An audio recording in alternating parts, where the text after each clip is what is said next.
Hello students, welcome to my channel easy learning accounts.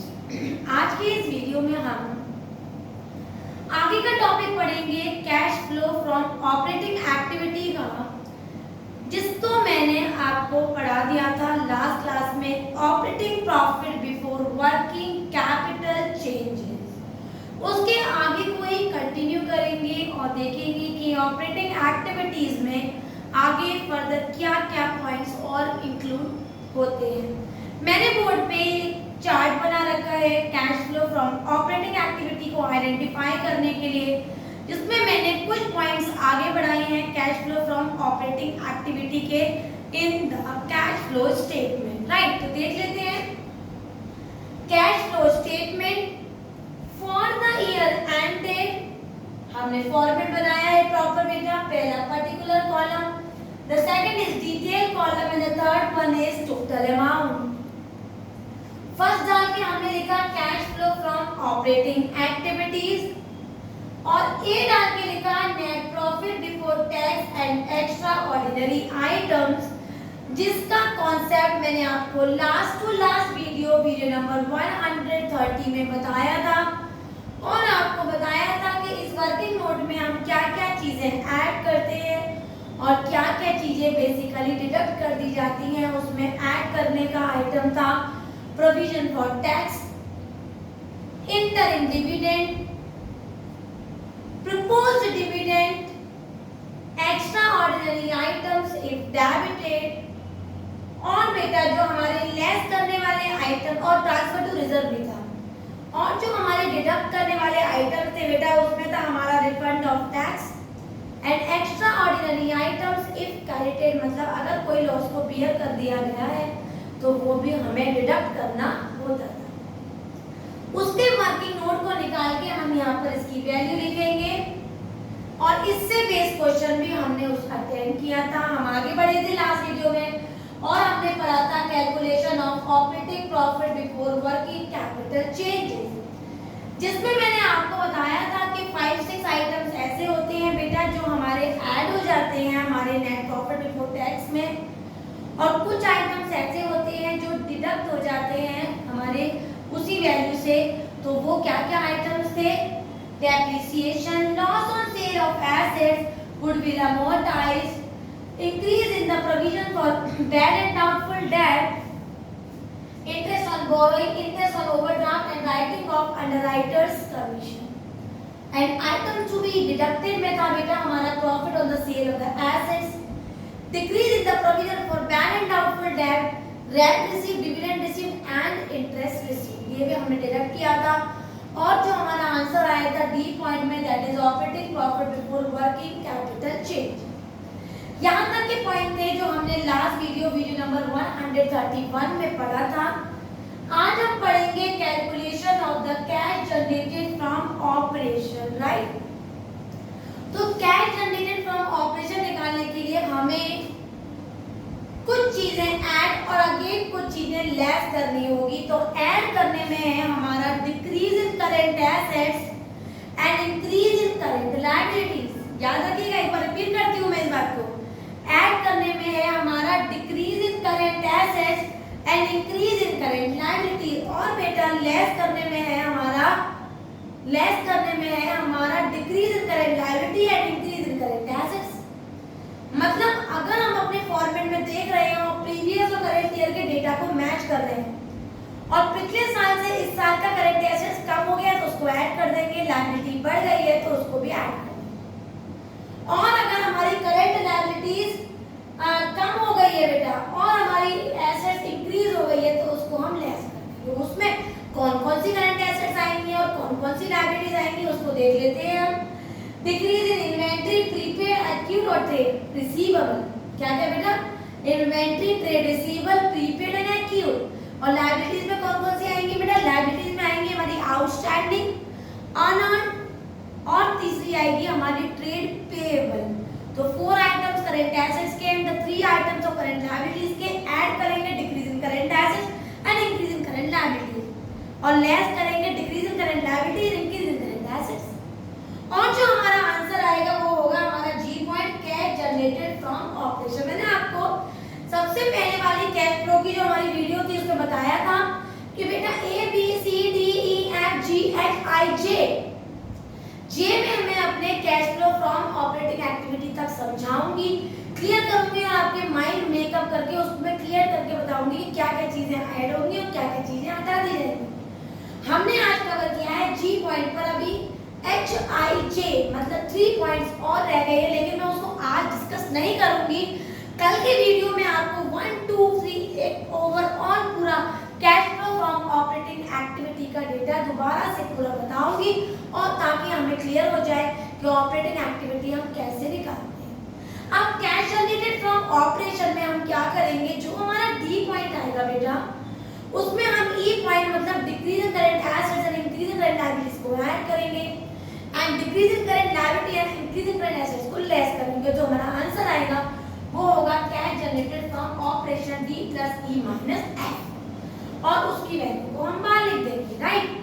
अब यहाँ तक क्वेश्चन कैसे सॉल्व होगा उससे बेसिक न्यूमेरिकल देखेंगे, तो देखते हैं। लिखा हुआ है बेटा बोर्ड पे आपके लिए question number 12 page number 5.91 TS paper 2020, right.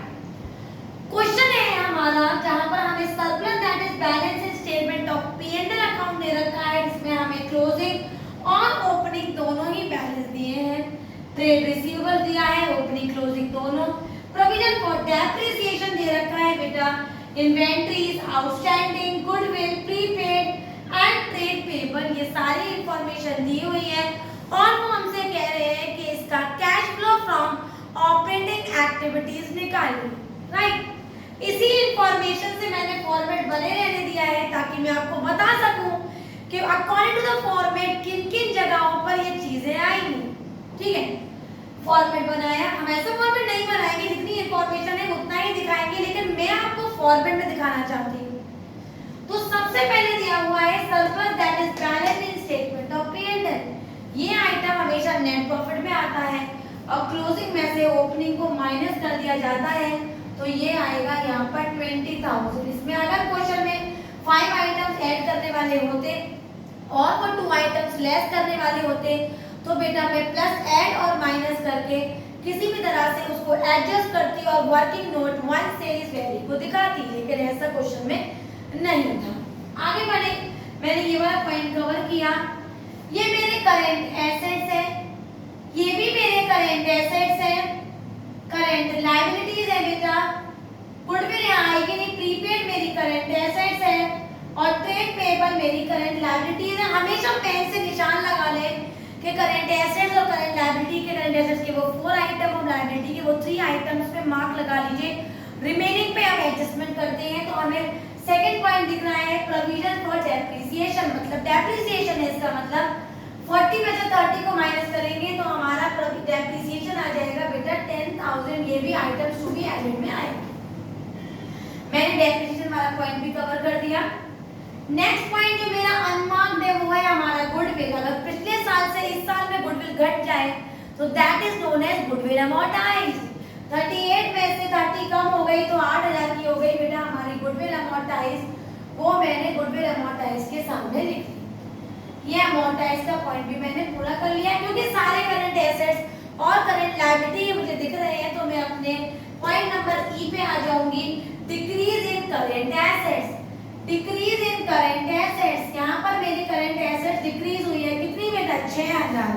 मैं यहाँ पर लिखूंगी डिक्रीज इन ट्रेड रिसीवेबल और बेटा वो आ जाएगी मेरी डिक्रीज इन ट्रेड रिसीवेबल, ये आ जाएगी 6,000, राइट।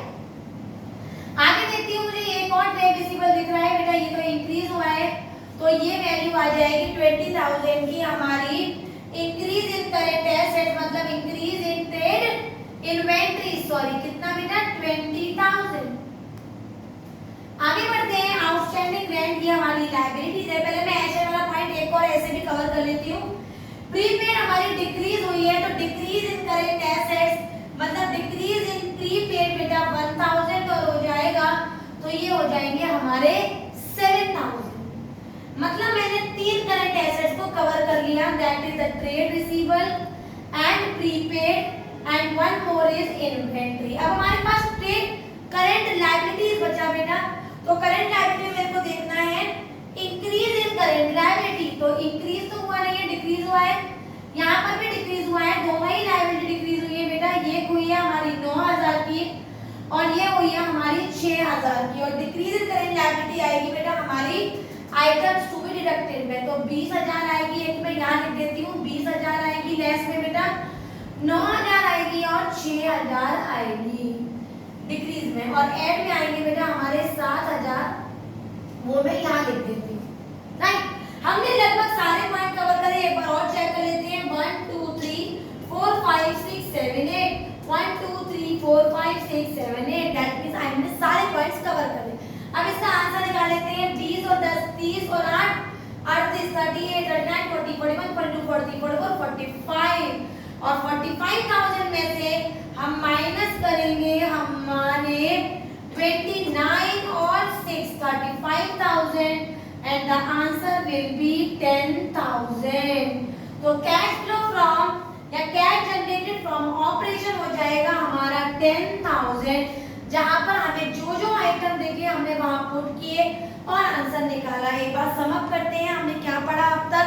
हमने net profit before tax and extraordinary items पढ़े, उसमें हमने आइटम्स ऐड किए, depreciation, amortise, loss, interest on borrowing, interest on overdraft and increase in provision for bad and doubtful debt, writing on underwriters commission। कुछ items less किए जैसे profit on sale, decrease in current provision for bad and doubtful debt, rent received, interest received and dividend received. उसके बाद हमारा answer आया cash generated from working operating profit before working capital change. उसके बाद बेटा हमने नेक्स्ट पॉइंट पर क्या किया, ई पॉइंट पे decrease in current asset and increase in current liabilities, और नेक्स्ट एफ पॉइंट पे decrease in current liability and increase in current asset. और हमारा जो आंसर आया वो है कैश जनरेटेड फ्रॉम ऑपरेशन। इसमें हमने कौन कौन से करंट एसेट्स लिए बेटा, हमने इन्वेंट्री ली, ट्रेड रिसीवेबल लिया, प्रीपेड लिया और एक्यूड लिया। लायबिलिटी में लिया हमने आउटस्टैंडिंग, अनअर्न्ड और एक और लिया ट्रेड पेबल। इस तरह से हमने आज अपना जी पॉइंट तक कवर किया। कल मैं आपको complete cash flow from operating activity को कंप्लीट फॉर्मेट से एक क्वेश्चन कराऊंगी। अगर आपको आज की वीडियो समझ में आई हो, कैश जनरेटेड फ्रॉम ऑपरेशन वाला टॉपिक भी अच्छे से क्लियर हो गया हो, तो मेरी वीडियो को लाइक करें, शेयर करें और मेरे चैनल को सब्सक्राइब जरूर करें। Thank you.